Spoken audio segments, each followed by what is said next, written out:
मंत्र पाठ। ओम सहना भवतु सहनौ भुनक्तु सह वीर्यं करवावहै तेजस्विनावधीतमस्तु मा विद्विषावहै। ओम शांति शांति शांति। प्रथम वृत्ति की 413वीं कक्षा।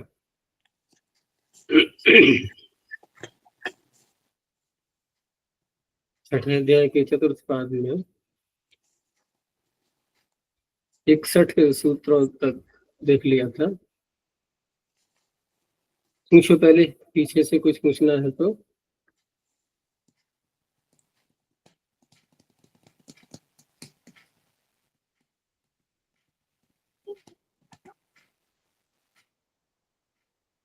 कोई प्रश्न नहीं है किसी का? आगे देखते हैं। फिर आगे जो सूत्र आ रहा है ये 62वां। पहले सूत्र को देखेंगे। स्यसिच सियुट तासेषु सप्तमी बहुवचनांतम भाव कर्मणोः सप्तमी द्विवचनांतम उपदेशे सप्तमी वचनांतम अध्ययन ग्रह दृशाम षष्ठी बहुवचनांतम वा व्यापदम चिण्वद व्यापदम इट प्रथम एक वचनांतम च व्यापदम। सूत्र थोड़ा बड़ा है ये, और मुख्य कार्य इसका क्या रहता है? चिण्वत भाव करना और इट आगम करना। इडागम करना ये वाक्य वहां घटेगा उन धातुओं में जहां पर कि इडागम नहीं हो पाता है, अर्थात अनिट धातुएं हैं। जिस किसी भी कारण से आगे बलादि आठ धातु का इट रोक दिया गया है तो उसको वहां इडागम भी करेगा, और जो धातुएं सेट हैं तो वहां चिण्वत कार्य इतना ही होना है, क्योंकि इट स्वयं हो जाएगा। लकार इसने कितने ले लिए हैं? स्या, सिच, सियुट और तास। तो कितने लकार हो गए ये सब मिला करके? अगर लकारों में गिनती की जाए तो कितने बैठेंगे ये? 2 लकार तो स्या में आ गए, लिट लकार और लिंग लकार, और सिच में एक आ गया लुंग लकार। सियुट, सियुट में फिर 2 आ गए। 2 आए या नहीं?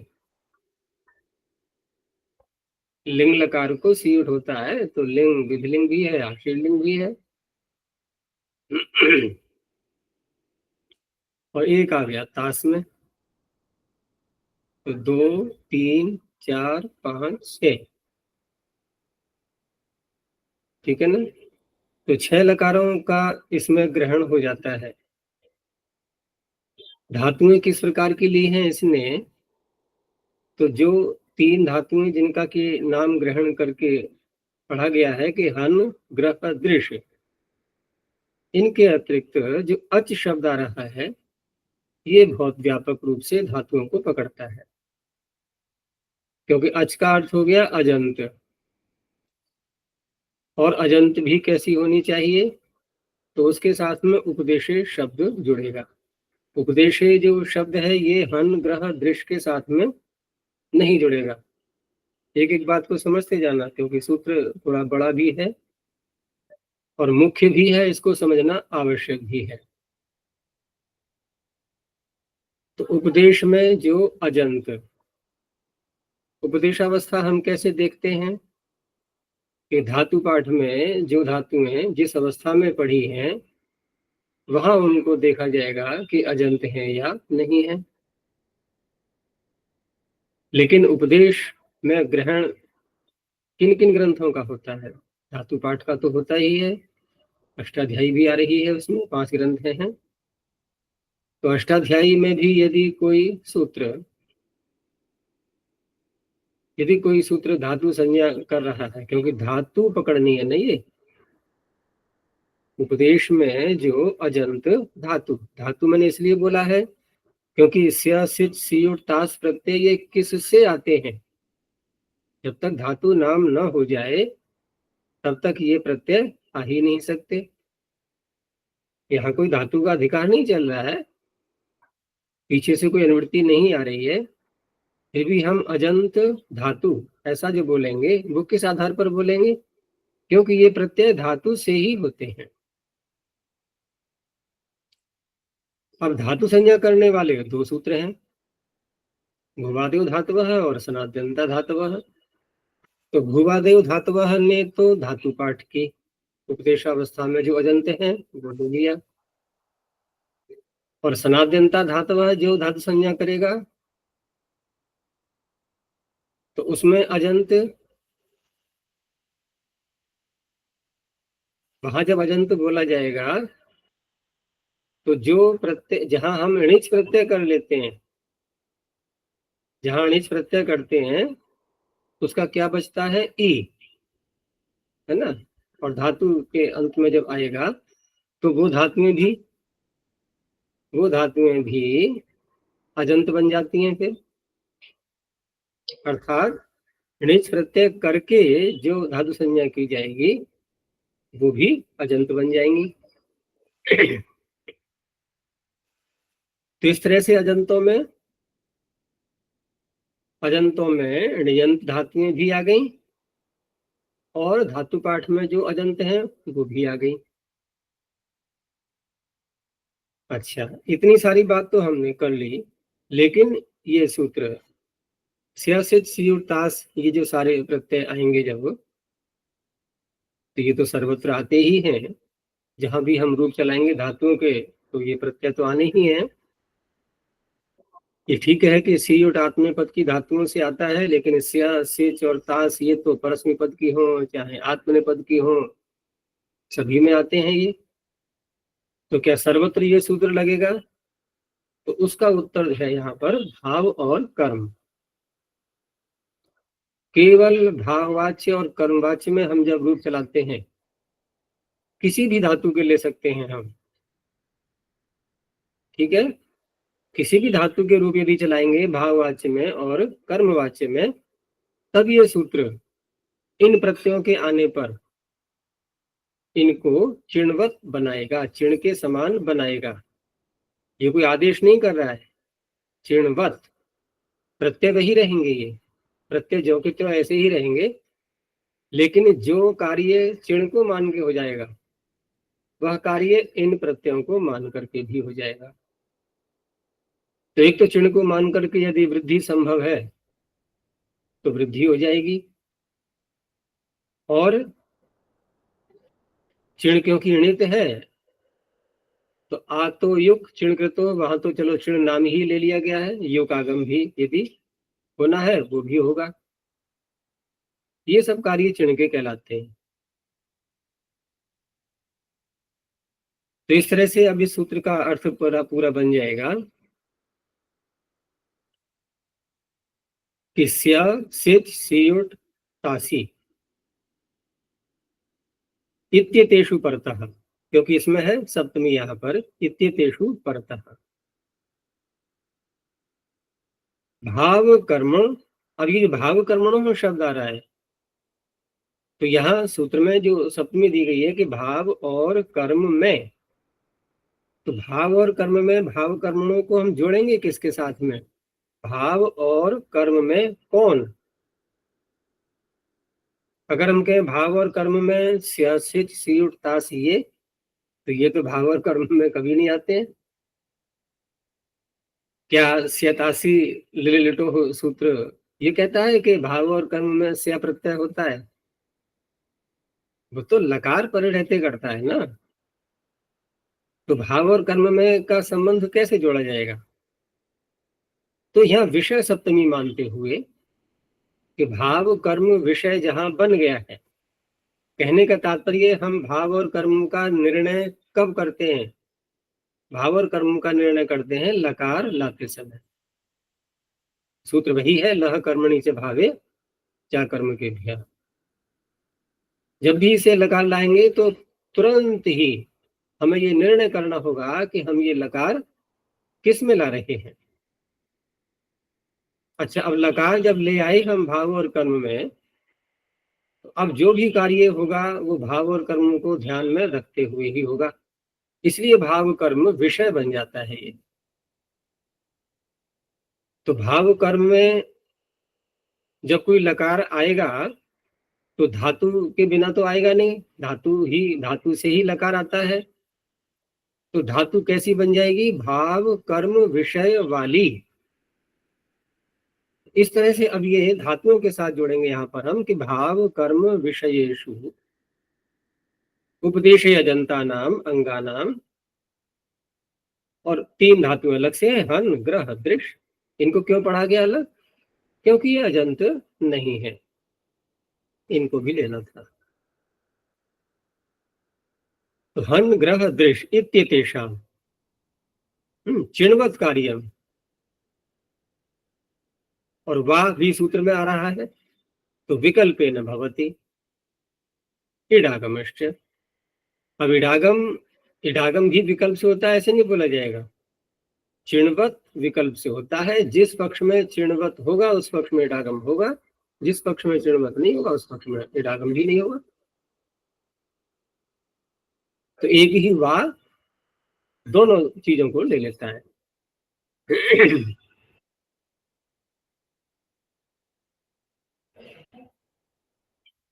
इसीलिए आगे कह भी दिया इन्होंने कि चिण्वत भाव विधाने न सह इड विधानात् यदा चिण्वत कार्यम तदैव इडागमः।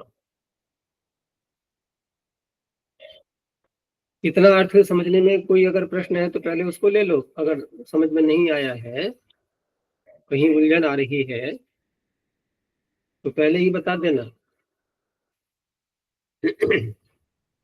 अगर हम इसके सूत्र के प्रयोजन अगर संक्षेप में लिए जाएं तो एक तो वृद्धि चिण्वत होने से मैंने कहा था, दूसरा युगागम, और यदि हम देखें कि हन धातु में भी कुछ कार्य होता है तो हन धातु में हकार को घकार होता है, ठीक है ना। तो चिण्वत होने से वृद्धि, चिण्वत वृद्धि युग और हन धातु का हकार का घकार होना, ये सब कार्य चिण्व के कहलाएंगे।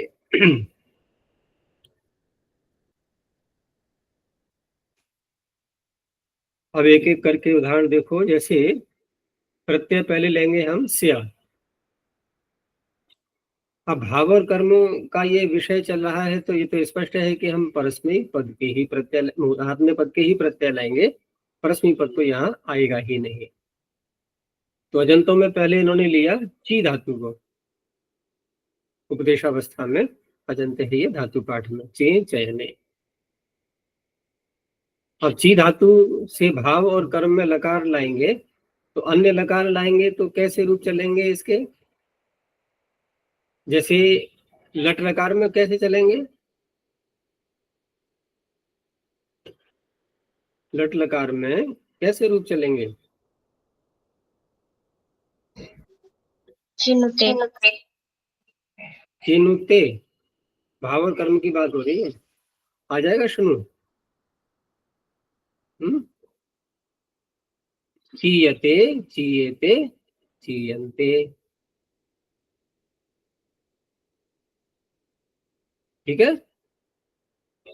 इस तरह से फिर लिट लाएंगे, फिर लुट लाएंगे, लुट लाएंगे तो तुरंत ये सूत्र आ जाएगा क्योंकि ताश आ गया ना, एक पक्ष बनेगा। ये जो सूत्र लगता है ये तो कह ही रहा है कि विकल्प से करता हूं मैं अपना कार्य, तो अगर इस सूत्र को हम बिल्कुल हटा भी दें, भूल जाए, तब भी रूप चल जाएंगे सारे और वो सब शुद्ध कहलाएंगे, ठीक है ना। इस सूत्र का कोई कार्य ना करें हम, कोई कार्य क्या चिणोद्भाव भी तो कर रहा है ये न करें तब भी रूप चल जाएंगे।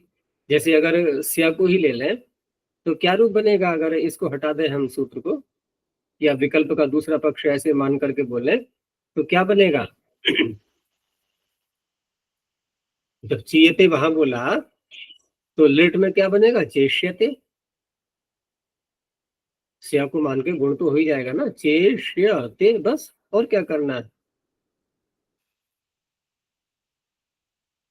अब इसने कहा कि नहीं, स्या प्रत्यय है, विकल्प से यहाँ पर इसको चिणवत भाव होगा। और धातु क्योंकि अनिट है, ये स्या को इडागम तो किया नहीं गया है, चेष्यते बोला, लेकिन जब चिणवत भाव हो जाएगा उसके साथ में इडागम भी जुड़ेगा। अब देखो ची धातु आगे स्या है, स्या को हमने चिणवत भाव किया तो ची को हो गई वृद्धि और इडागम भी साथ में, तो चई ई स्या ते आयादेश कर दो, चाइष्यते। तो एक पक्ष चाइष्यते, दूसरा पक्ष चेष्यते, उसमें कुछ भी नहीं करना है।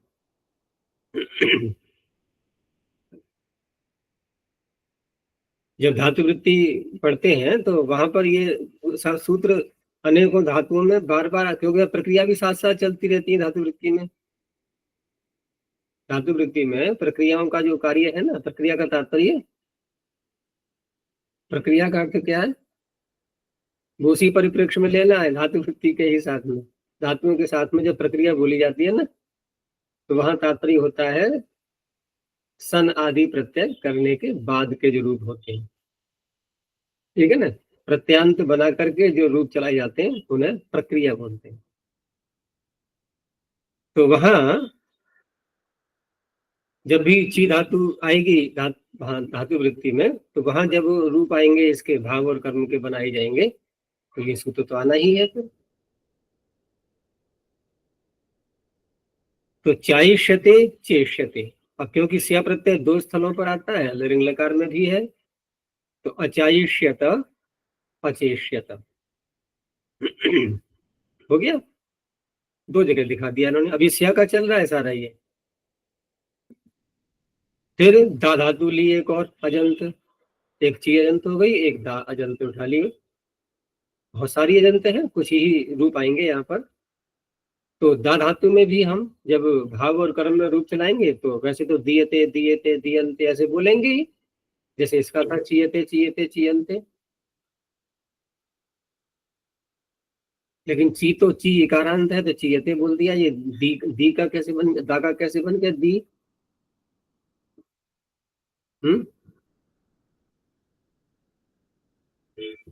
कैसे बन गया। दियते नहीं बोलते हैं, दियते दियते दियंते। यक है ना, यक के प्रत्यय आगे आ रहा है तो आकार को ईकार हो जाएगा। घु मा स्था गा पा जहाती शाम खाली।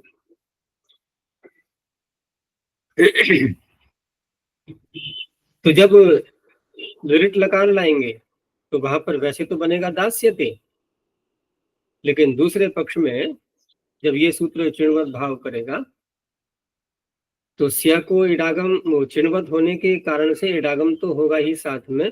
अब दा में कोई वृद्धि तो होनी नहीं है यहाँ पर, तो क्या प्रभाव पड़ेगा चिणवत होने से, युग आगम का, यहाँ युग आगम हो जाएगा। तो दायिष्यते दास्यते अदायिष्यत अदास्यत। ठीक है, अब लिया इन्होंने शम धातु को। तो शम धातु में क्या माना जाएगा, ये किसका उदाहरण ले रहे हैं, अभी अजंतों का चल रहा है ना। तो शम धातु कहाँ है अजंत। हाँ, अब ऋणजंत बनाएंगे पहले इसको। ऋजंत बना करके क्या बोले, शामी बोले या शमी बोले।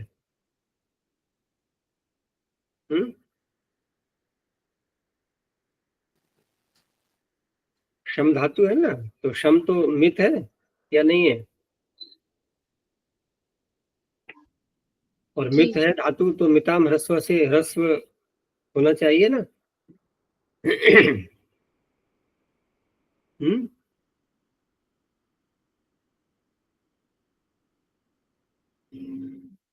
क्या होना चाहिए? क्षम धातु से णिच प्रत्यय जब करेंगे तो किस तरह से होगा?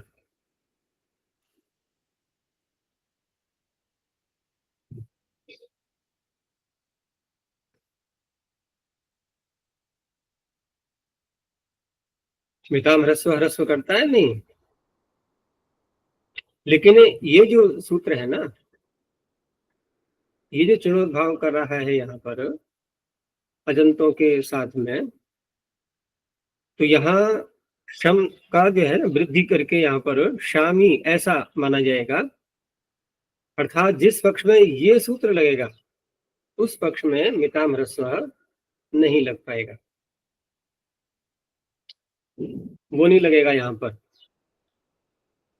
तो इस तरह से यहाँ शामिष्यते ये तो बनेगा उस पक्ष में जिस पक्ष में चिणवत भाव किया गया,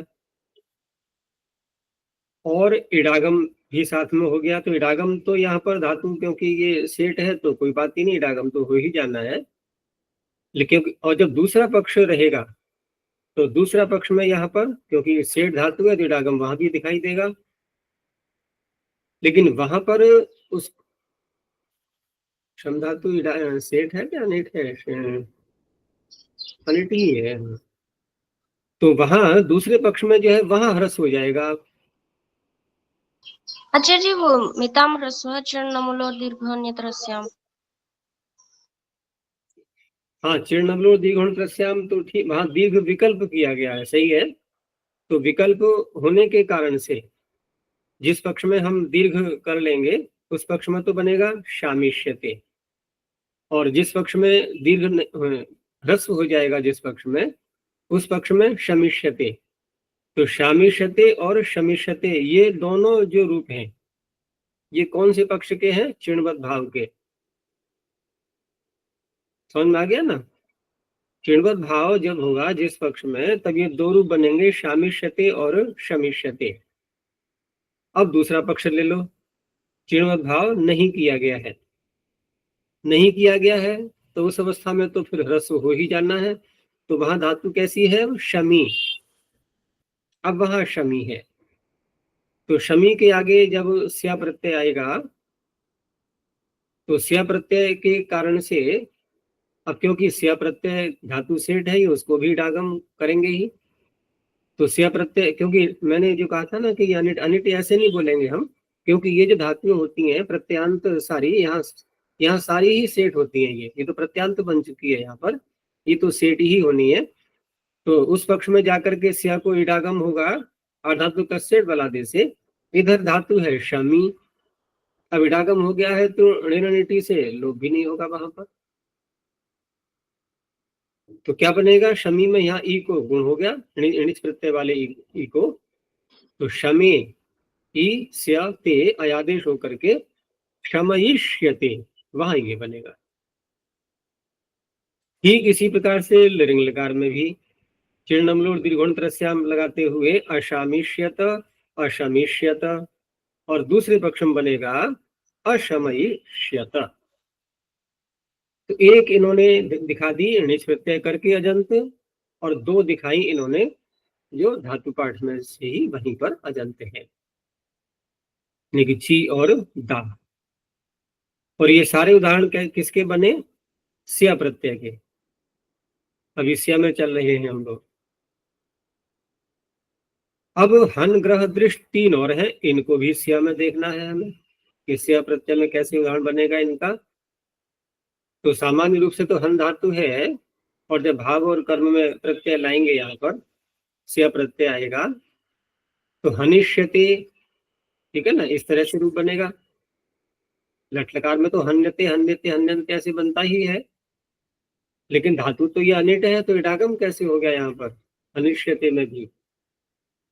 हंता हंतारु हंतारह ऐसे बोलते हैं नहीं, धातु तो अनिट है ना ये, तो स्या प्रत्यय में इडागम कैसे हो गया? इसी से अलग से नहीं नहीं, जिस पक्ष में ये नहीं लगेगा, हनिश्यते की बात कर रहा हूं मैं। तो इसलिए अलग सूत्र बनाया गया है, रिद्धनो सिए।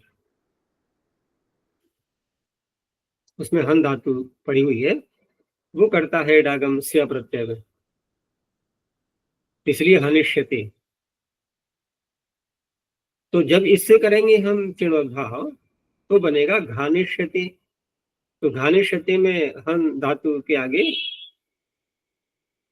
स्या प्रत्यय है और ते है, और इडागम इस स्या को कर दिया गया है। चिणोद्भाव होने से हन को वृद्धि हो चुकी है, और वृद्धि के साथ साथ दूसरा कार्य भी हो गया, तो हंते णन्येषु, तो घकार भी कर देंगे। तो घानिष्यते हनिष्यते अघानिष्यत अहनिष्यत। अब आगे देखो ग्रह धातु का क्या बनेगा। तो ग्रह धातु का जिस एक सामान्य जो रूप बनता है इसका, लट लकार में तुम गृह्यते गृह्यते गृह्यन्ते ऐसे बोलेंगे, लेकिन लिट लकार जब बोलेंगे तो वहां पर स्या को इडागम होगा, धातु सेठ है वो, और उस इट को दीर्घ भी होता है विकल्प से, ग्रहो लिटि दीर्घ। लिट लकार के अतिरिक्त अन्य जहां भी बलादी धातु को इडागम करेंगे तो वहां उसको दीर्घ भी हो जाता है विकल्प से। तो ग्रहीष्यते वहां तो इस तरह से बना लिया, लेकिन जिस पक्ष में चिन्वक भाव हो जाएगा तो मात्र केवल वृद्धि करना कार्य है इसका, इडागम तो हो ही जाना है। चिन्वक भाव होने से केवल वृद्धि हो गई यहाँ पर, तो ग्राहिष्यते। ऐसे ही लिंग लकार में अग्राहिष्यत अग्रहिष्यत।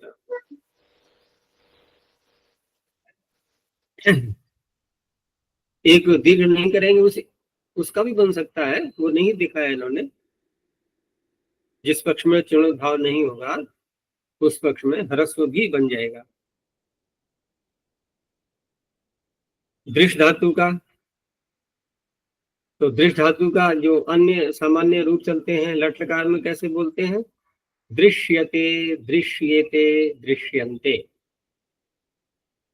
और उसी में हम जब दृढ़ लकार लाएं तो द्रक्ष्यते, वह इस तरह से बोलेंगे, द्रक्ष्यते द्रक्ष्येते द्रक्ष्यन्ते। और जब इस सूत्र से चिन्वत भाव हो गया तो दृश्य को गुण हो चुका है और साथ में इडागम भी हो गया, तो दर्श ई उधर आएगा, इडागम होकर के ई, तो दर्शिष्यते।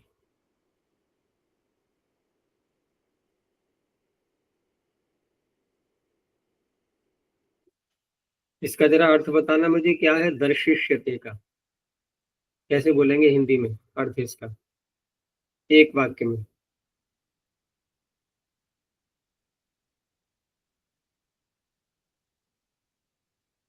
हम्म, देखा जाएगा। देखो जैसा अर्थ ठीक बोला है तूने, लेकिन देर लगी ना सोचने में, क्योंकि हो सकता है ये विकल्प आ रहा हो दिमाग में कि कहीं दिखाया जाएगा तो अर्थ नहीं है। क्योंकि यहाँ पर आपने कोई ऋच नहीं किया है ये, वृद्धि तो ठीक है कर ली क्योंकि चिणोद्भाव हो गया इसलिए, तो देखता है, ठीक है, देखता है पश्यति। और दृश्यते का क्या अर्थ हो जाएगा, दिखाई देता है, देखता है और दिखाई देता है, ठीक है ना।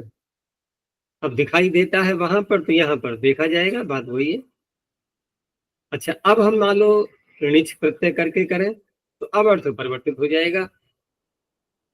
तो वैसे क्या बोलते हैं लट लकार में हम, दर्शयति दिखाता है। हम्म, अब इसका भाव कर्म यानी कि दिखाता है और दिखाया जाता है, दर्श्यते। देखो पहले क्या था दृश्यते, अब क्या हो गया दर्श्यते, बदल गया ना। अच्छा अब उसी का हम बनाए लिट लकार में ऋणिच प्रत्यय करके पहले, तो अब क्या बनेगा दर्क्ष्यते, क्या बनेगा दर्क्ष्यते।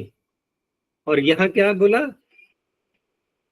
यहाँ क्या बोला? द्रक्ष्यते, दर्क्ष्यते और द्रक्ष्यते, ठीक है ना, ऐसे अंतर आ जाता है। चलो ये हो गया। और दर्शिष्यते द्रक्ष्यते, अदर्शिष्यत अद्रक्ष्यत, ये सारे किसके उदाहरण हुए? स्या के। अजंत भी ले ली, हन ग्रह दृश्य ये भी आ गई। अब आया सिच, लुंग लकार। तो पहले अजंतों में ची धातु चल रही है, दा धातु चल रही है, और शमी, शम धातु से निष्प्रत्यय करके। तो चाक ची धातु का रूप।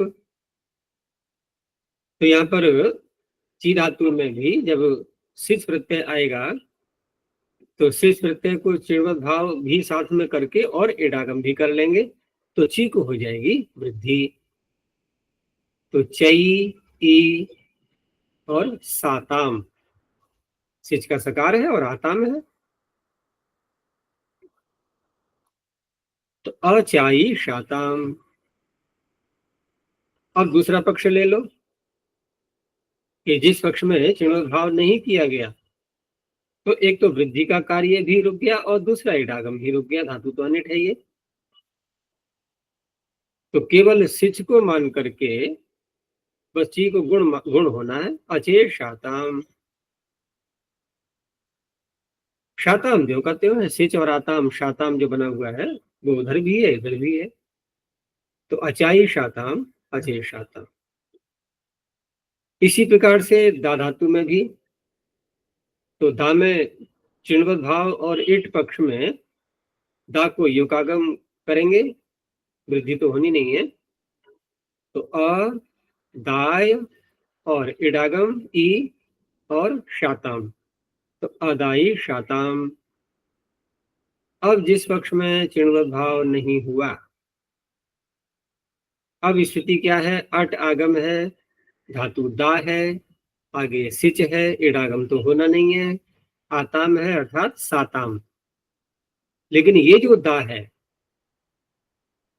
इसमें इकार कैसे हो गया? तो स्पष्ट है कि यहाँ पर सिच को कित के समान मानना होगा पहले, ठीक है। तो कित के समान कैसे करेंगे?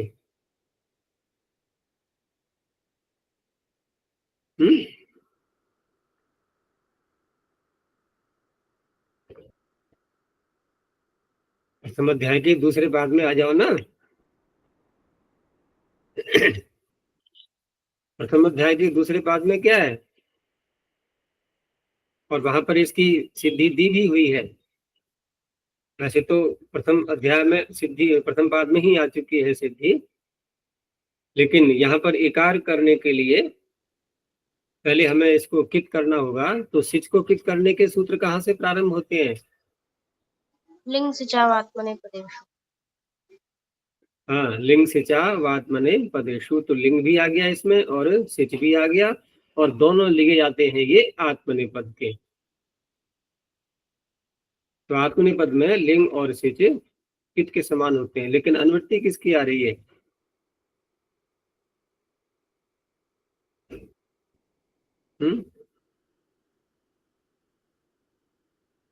असहयोग और लिटकित। हाँ चलो, कित वहां से ले लिया हमने, असहयोग और लिटकित से कित ले लिया, और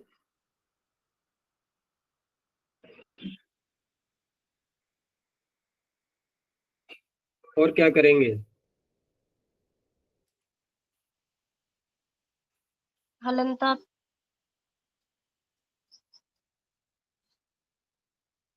हाँ वो भी साथ में आएगा। झलादि लिंग सिच।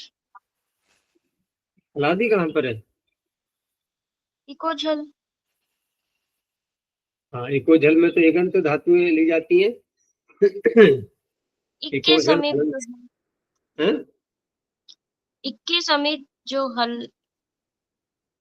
हाँ, एक के समीप जो हल वो लिया जाएगा। तो यहाँ पर ऐसा झला कहाँ है? यहाँ ऐसा कहाँ है? इसकी सिद्धि देखो, एक एक एक एक सत्र जो दिया है ना इन्होंने, एक एक सत्र में आई हुई है, वहां बनाया था अदित, अदित दिया हुआ है, तो उसी के समान यहाँ पर बनाना है।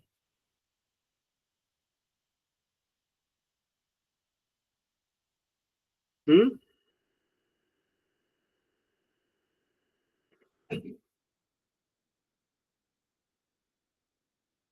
पीछे का तुम लोगों का पूरा बहुत सब लोप होता जा रहा है। हम्म। अदिता कैसे बनाया था? अदिता अधिशाताम अधिशत, जब अदिता बन जाएगा तो अधिशाताम भी बन जाएगा, है तो उसी का रूप ये। अदिता एक वचन का है, अधिशाताम द्विवचन का है, और यहाँ जो इन्होंने बनाया है ये द्विवचन का ही बनाया है, अधिशाताम, एक वचन का नहीं दिखाया है, क्योंकि एक वचन में वो दिखाई नहीं देता है ना, सिच वहां पर उसका लुप हो जाता है, इसलिए तो द्विवचन के उदाहरण ले लिए हैं इन्होंने आताम वाले। दा धातु में भी इन्होंने ऐसे ही लिया है, दा का ताक चल ही रहा है ये उसका, ची धातु का भी इन्होंने द्विवचन का ही लिया है, अचाई शाताम अचे शाताम। ऐसे ही दा का भी द्विवचन का लिया है, अधिशाताम। तो मिला सूत्र नहीं है?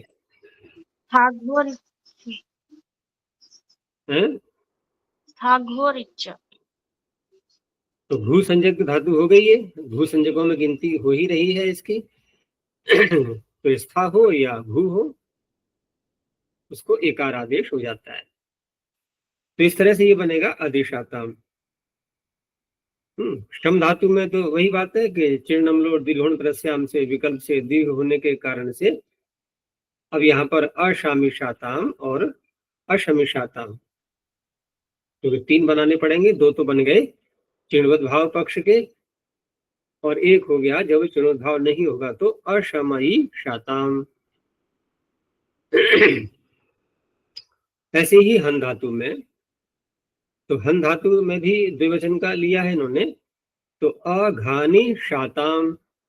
अब यहाँ पर हन में वृद्धि भी होगी साथ में, और हकार को घकार कर लेंगे, अघानी शाताम।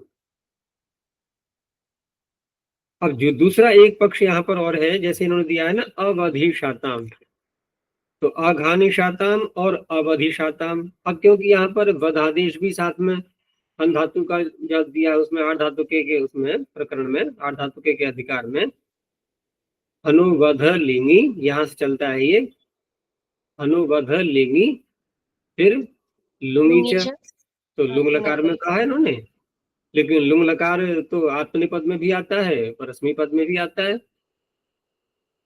यहाँ तो आत्मनिपद के चल रहे हैं, तो आत्मनिपद के लिए सूत्र एक अलग से और बनाया विकल्प करने के लिए, क्योंकि अगर परस्मी पद में होगा तो नित्य ही हो जाएगा। तो हनवध लेंगे लुंगी से, उसके आगे है आत्मने पदे स्वन्य तरस्याम। आत्मने पद में जब ये हन धातु का रूप चलाएंगे तो वध आदेश विकल्प से होगा, तो जिस पक्ष में वध आदेश हो जाएगा तब बनेगा अवधिशाताम। यानी कि पहला वाला जो है अघानिशाताम और दूसरा बनेगा अवधिशाताम, और ये दोनों चिणवत भाव पक्ष वाले हैं। ये जब चिणवत भाव नहीं करेंगे तब बनेगा अहसाताम। अब यहाँ पर हन का नकार कहाँ चला गया ये, क्योंकि वहां तो दिखाई दे रहा है, मैं अघानिशाताम में भी दिख रहा है, अवधिशाताम में भी दिख रहा है, लेकिन अहसाताम में तो गुम हो गया ये, कहाँ चला गया?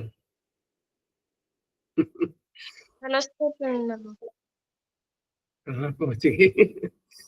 हनः सिच सूत्र, वही फिर प्रथम अध्याय का दूसरा पाद, हन से आगे सिच कित हो जाता है, ठीक है ना? तो कित हो जाएगा तो हन का नकार कैसे बचेगा? कित होने से हन के नकार का लोप हो गया। अनदातु प्रदेश बनती तनुत्या दीना अनुनासिक लोपो झली किंगित, बचेगा ही नहीं। तो अहसाता हूं। ऐसे ही ग्रह धातु का, तो ग्रह में अग्राही शाताम, और जिस पक्ष में चिणुत भाव नहीं हुआ तो इडागम तो होना ही है, धातु सेठ है ये। तो अग्रही शाताम, बस वृद्धि नहीं हुई है यहाँ पर, और जो इडागम है उसको दीर्घ हो चुका है, ग्रहोलिटी दीर्घ से। दृश्य धातु का,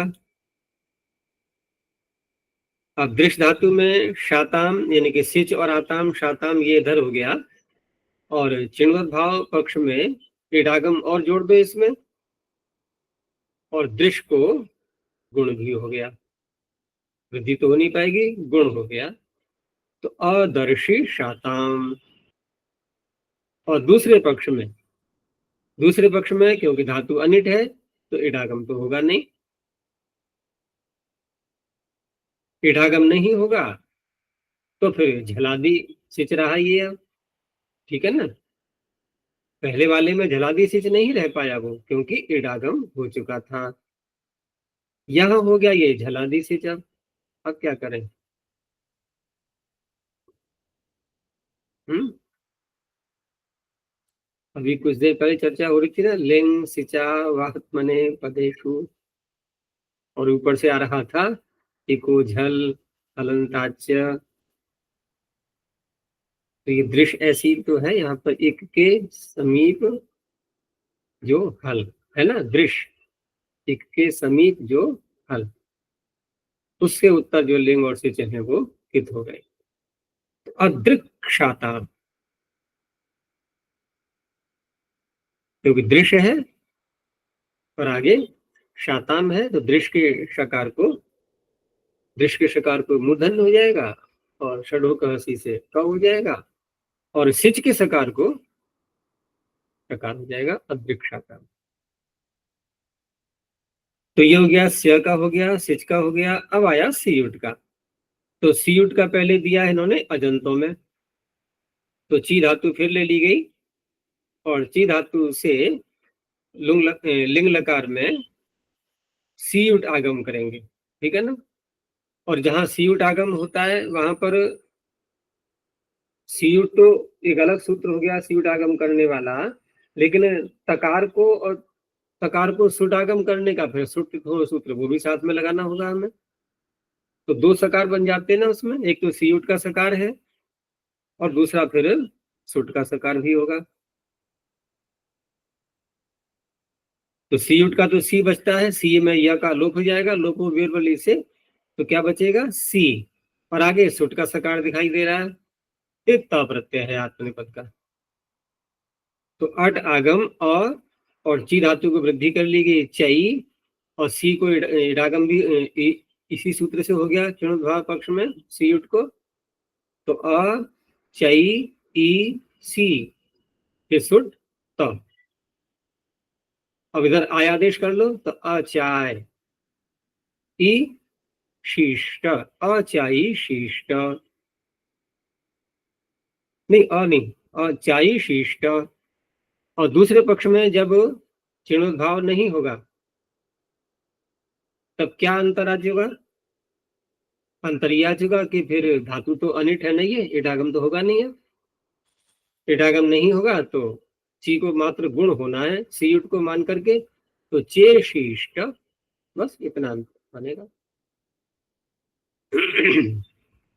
तो चाई शिष्ट चे शिष्ट। ऐसे ही दा धातु का है, यहाँ युग आगम करके दाई शिष्ट, और दूसरे पक्ष में धातु अनिट है ये, न तो इडागम होगा और न ही युग हो पाएगा, तो दाशिष्ट। तो दाशिष्ट में सीयुट का सी दिख रहा है और सुट का सकार दिख रहा है। शामी धातु का भी शामी शिष्ट और शमी शिष्ट, ये दोनों तो हो गए चिणवत भाव के चिर्णमलोर दीर्घोण प्रस्याम से। और जिस पक्ष में ये चिणवत भाव नहीं हुआ है तो शमयी शिष्ट।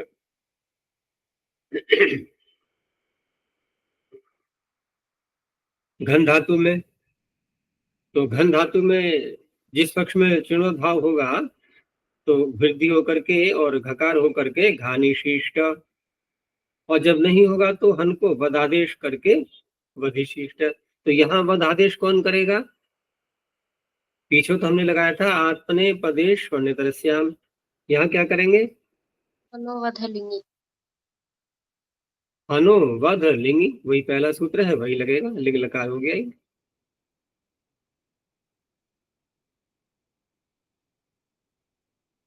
तो ग्रह धातु में है, ग्रह धातु में ग्राही शिष्ट और दूसरे पक्ष में इडागम तो होगा क्योंकि धातु सेठ है, और उसको इट को दीर्घ भी कर दिया क्या है, ग्रहोलिटी दीर्घ से, तो ग्रही शिष्ट।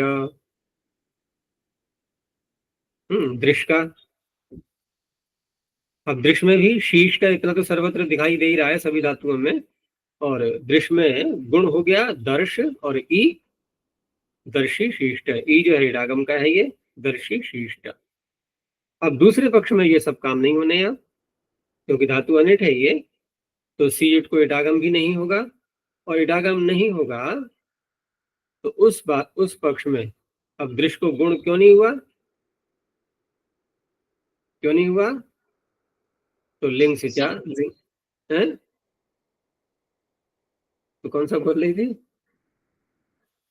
हित करना है ना, अब तभी तो गुण को रोक पाएंगे ना, तो लिंग से क्या बात बने पदेश हो, क्योंकि लिंग में चल रहे हैं हम अभी। तो दृक् शिष्ट, अब वहां पर वृक्ष भ्रस्य से मूर्धन्य षकार करके फिर षडों का सी ताश का लिया, तो ताश में पहले अजंतों का उदाहरण है ची धातु का, तो वैसे तो चेता बनता ही है, और चेता जो लट लकार के प्रथम पुरुष के जो रूप उसके लुट लकार में जब प्रथम पुरुष के रूप चलाएंगे, तो चाहे आत्मनिपद के हों चाहे परस्मैपद के हों एक जैसे ही तो बनते हैं ना, क्योंकि तिप तस झी के स्थान में भी डारऊ रस और आताम झ के स्थान में भी डारऊ रस, कोई अंतर तो आता नहीं है। तो चेता चेतारऊ चेता रहा, और आत्मनिपद में भी चेता चेतारऊ चेता रहा, यही तो बनते हैं ना। तो ऐसे ही यहाँ पर भाव कर्म में जब आत्मनिपद लाएंगे तो चेता यही तो बनेगा, लेकिन जब ये चिन्हवत भाव करेगा सूत्र उस पक्ष में, उस पक्ष में अंतर आ जाएगा, क्योंकि एक तो इडागम जुड़ गया ताश में, ताश को इडागम हो गया, और धातु हो जाएगी वृद्धि, क्योंकि वो ताश को चिन्हवत चिन्ह के समान मान लिया गया। तो चई ई ता आयादेश होकर के चाहिता। ऐसे ही दा धातु में भी वैसे दाता बनेगा ही, लेकिन इधर युक आगम होकर के इडागम साथ में, तो दायिता, दायिता दाता। क्षम धातु से शामिता और शमिता, ये दोनों एक पक्ष में हो गए, दीर्घ का विकल्प ह्रस्व का विकल्प होने से, और शमयिता ये दूसरे पक्ष में, क्योंकि दूसरे पक्ष में शमी निजंत होते हुए शमी, और आगे ताश को मानते हुए गुण हो गया, ठीक है ना। इधर इडागम भी साथ में है, उधर गुण हो गया, गुण होकर के अयादेश, तो शमयिता, शमीता शमयिता। हन धातु में वृद्धि और घकार घानिता, और दूसरे पक्ष में हंता। ऐसे ही ग्रह धातु से ग्राहिता, और दूसरे पक्ष में ग्रहीता, दीर्घ कर दिया गया है इट को। दृश्य धातु से दर्शिता, और दूसरा बनेगा दृष्टा। तो दृष्टा का अर्थ क्या हुआ,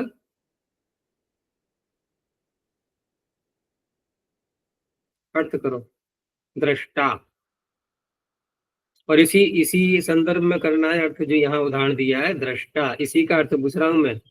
कहीं जाकर के रोल पृथक लगा दो कि दृष्टा का तो वो जीवात्मा को बोलते हैं ना कि देख, ऐसे नहीं, ये मैं लकार का रूप पूछ रहा हूँ। लकार में जो दृष्टा बना है, और वो भी भाव और कर्म भी ध्यान रखना साथ में, क्योंकि भाव कर्म जहां नहीं होगा कर्तृवाच्य होगा, वहां भी ऐसे ही बनेगा दृष्टा, कोई अंतर नहीं आ पा रहा है। मैंने कहा ना प्रथम पुरुष में अंतर आता ही नहीं है, चाहे आत्मनेपद की धातु हो चाहे परस्मैपद की हो, लुट लकार की बात कर रहा हूं। तो लेकिन यहाँ क्या बना दृष्टा का अर्थ अब? कल दिखेगा। दिखेगा या देखेगा? दिखेगा। हाँ हाँ, क्योंकि भाव और कर्म की बात हो रही है तो दिखेगा।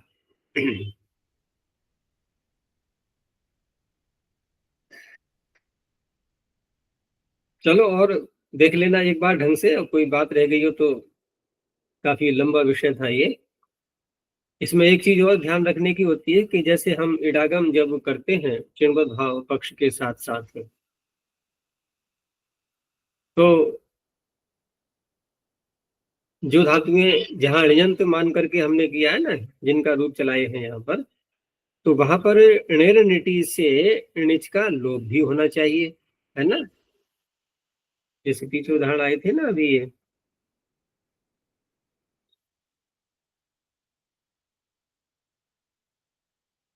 शामी धातु से मिल आया है मुख्य करके तो सर्वत्र। और अन्य स्थलों पर भी जहाँ इडागम हम अन्य स्थलों पर भी ले लें, तो वहां पर ऋणनिटी सूत्र जो कहता है कि अनिटादि आधातु प्रत्यय यदि होता है तो णिच का लोप हो जाता है, ठीक है ना। लेकिन ये जो इस सूत्र से जो इडागम होता है, क्या इस इट को मान करके, क्या इस इट को मान करके हम इडादि आधातु मान सकते हैं?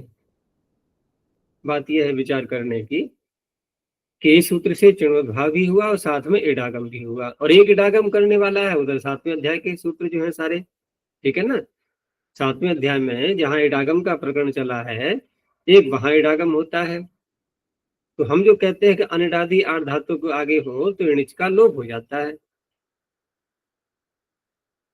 तो इस इट को मान करके हम उसको अनिडादि माने आठ धातु को, या इडादि आठ धातु को माने, कैसा माने?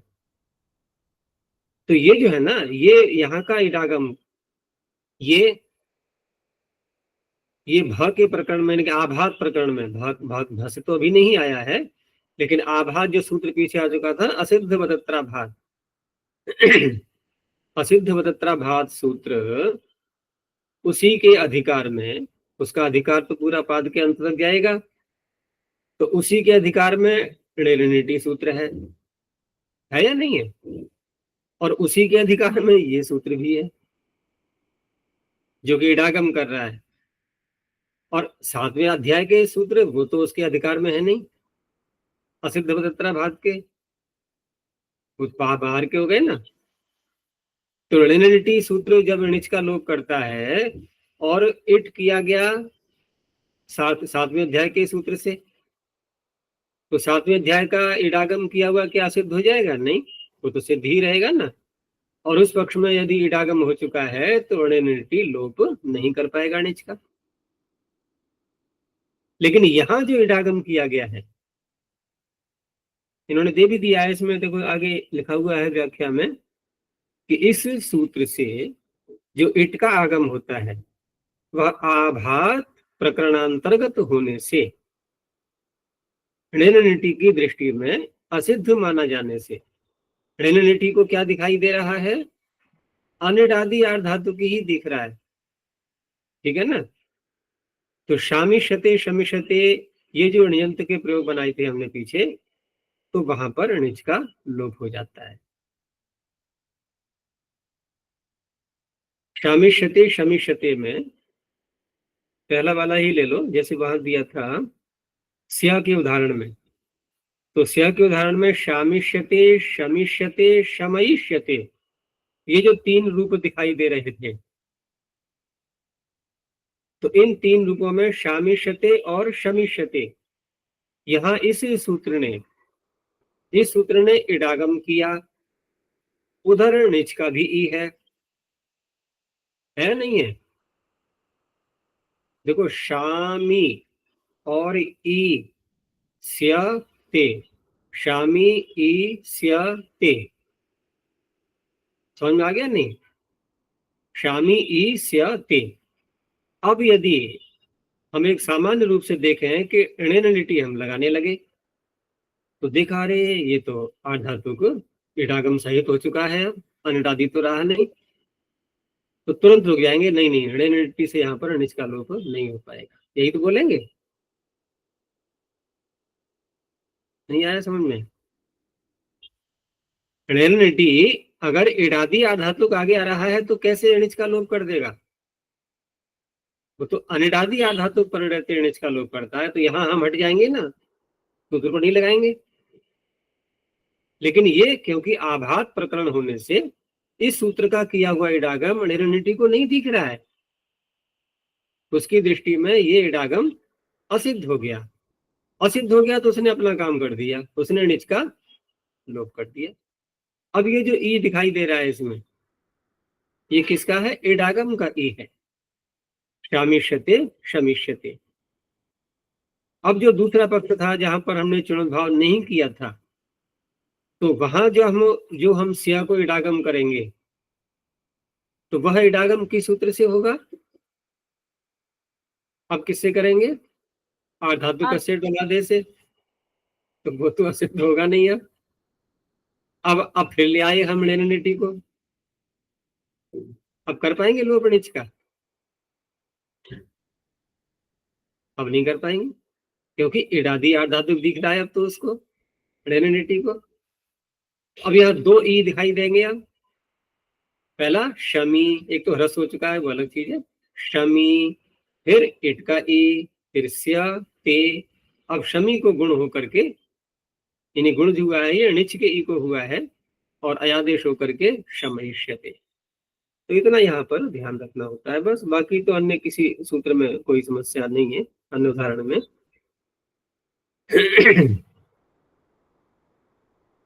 एक सूत्र और देख लो आगे, दींगो युडची किंगिति। बहुत सरल सूत्र है। दींग पंचम एकवचनांतम, युड प्रथम एकवचनांतम, अचि सप्तम एकवचनांतम, किंगिति सप्तम एकवचनांतम। ये सूत्र पिछले वाला सूत्र था अभी से युड। ये सूत्र ऐसा है कि इसमें से कोई भी अंश आगे अनुवृत्ति के रूप में नहीं जाता, पूरे का पूरा यहीं का यहीं रह जाता है। ये कहता है मैं अपनी कोई भी बात लीक नहीं होने देता, ठीक है ना, गुप्त सूत्र है ये। कुछ भी यहां से बाहर नहीं जाएगा, सब यहीं का यहीं अपने में समेट के रखता है वो, कि नहीं किसी को अधिकार नहीं है मेरे से कुछ लेने का, इसलिए इस सूत्र को यहीं छोड़ दो। अब ये अलग विषय बन जाएगा, क्योंकि ये तो आगे अब अंगस्य का अधिकार चल रहा है, बस मात्र इतना ही ध्यान रखना है। और दूसरा आध्यात्म के का प्रकरण चल रहा है। तो ये सूत्र क्या कहता है? केवल एक धातु को ले रहा है, दीन को, दीन क्षय। और अची किंगिति सूत्र में स्पष्ट आ ही रहा है कि अजादव किंगिति, अची है ना, तो आदि जोड़ देंगे उसमें, ये न विधि सदादा बल ग्रहणे, तो अजादव किंगिति प्रत्यय परतः दिंग युडागम भवति। अब जहां जहां भी दिंग धातु वैसे आत्मनिपद की है क्योंकि नकार लगा हुआ है, तो जहां जहां भी ऐसे प्रत्यय आएंगे जो अजादी बन जाएंगे, तो उस अवस्था में ये युडागम कर देगा, लेकिन कितनित होने चाहिए। तो आत्मनिपद में तो सारे प्रत्यय नित होते ही हैं, ठीक है ना, आत्मनिपद में सभी प्रत्यय साधातु कौपद से नित ही होते हैं। अब रही बात के अजादी कौन कौन से होते हैं, तो वो देखा जाएगा उसमें। तो यहाँ जो उदाहरण लिया है इन्होंने, ये कौन सा लकार दिखाई दे रहा है? लिट लकार, क्योंकि लिट लकार में त आताम झ जब लाएंगे तो त को तो हो जाता है ईश, वो भी हो गया आजादी। झ आजादी नहीं था तो झ को कर दिया गया एज, वो भी आजादी हो गया। आताम तो आजादी पहले से ही था, तीनों आजादी हो गए। अब क्योंकि इसको कितनित चाहिए तो ये कित का उदाहरण दिया है इन्होंने यहाँ पर। ये कित हो गया किससे? असंयोगाल लिट के, उससे कित लकार होता ही है। तो यहाँ पर दी धातु जो है ये द्वित्व भी कर दिया गया है इसको, उप उपसर्ग है तो उप दी, ठीक है ना, और आगे एश का ए। अब यहाँ इसने युटागम कर दिया है, तो ये यकार दिखाई दे रहा है ये, युट का यकार है। ऐसा नहीं कि हम इयंग आदेश करने लगे, इयंग करेंगे तो उपदिदीये, दिदीये बनेगा, दिदीये, उपदिदीये, ये वेद में रूप इसके प्राय मिलते हैं ऐसे, उपदिदीयाते, उपदिदीरे।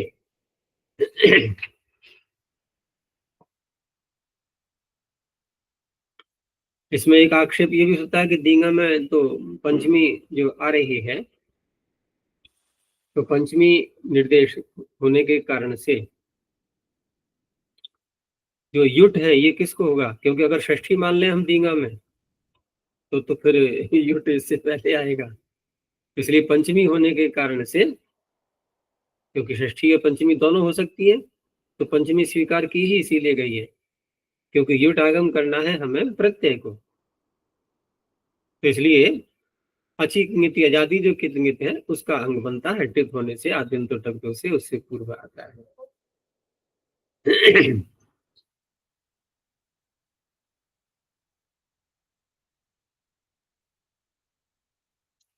इसमें इंगित का उदाहरण क्यों नहीं दिया इन्होंने कोई भी?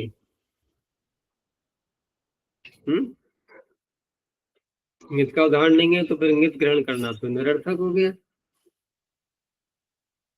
तो निरर्थक नहीं है इसलिए क्योंकि अब ये जो किंगिति का जो प्रकरण चलेगा ना, ये कई सूत्रों तक आगे जाएगा अभी। तो आगे के जो सूत्र हैं वहां पर कित की भी आवश्यकता पड़ेगी और इंगित की भी आवश्यकता पड़ेगी। ये तो केवल लिट लकार में ही करता है, और लिट लकार तो केवल किति ही होता है। तो ये हो गया, आगे फिर कल देखेंगे, अभी यहीं तक रखते हैं। प्रणव ध्वनि। ओम।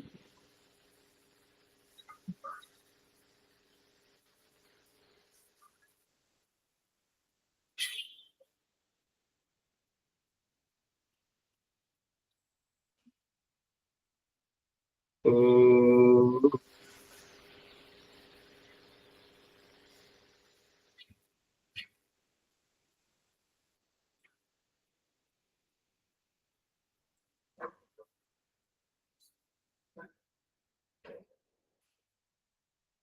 ओम।